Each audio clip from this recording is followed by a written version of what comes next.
ભાવનગર શહેરના રૂઆપરી રોડ પર રહેતો અને સિટી બસમાં ડ્રાઈવર તરીકે નોકરી કરતો યુવાન પોતાનું બુલેટ લઈને પ્રેસ રોડ પરથી પસાર થઈ રહ્યો હતો ત્યારે બુલેટ ચાલકે બાઇક પરનો કાબુ ગુમાવતા અંગે સી ડિવિઝન પોલીસ સ્ટેશનમાં ફરિયાદ દાખલ કરવામાં આવી છે।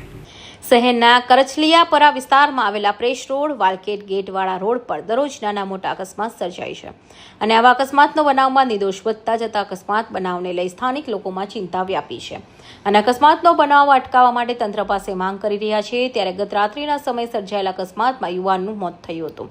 આ અંગે જાણવા મળતી વિગતો અનુસાર શહેરના સવાપરી વિસ્તારમાં રહેતા અને સિટી બસમાં ડ્રાઈવર તરીકે નોકરી કરતા અંબન નબી કરીમ ઓફથાની ઉંમર વર્ષ 30 ગત મોડી રાત્રે પોતાની bullet bike number GJ1 EP 0030નું લઈને કરચલિયાપરા આવેલા પ્રેસ રોડ પરથી પસાર થઈ રહ્યા હતા ત્યારે બુલેટ પરનો કાબુ ગુમાવતા રોડ સાઇડમાં પાર્ક કરેલા બંધ dumper truck number GJ27 TG 9477ના પાછળના ભાગમાં ધડાકાભર ઘૂસી જતા ગંભીર અકસ્માત સર્જાયો હતો।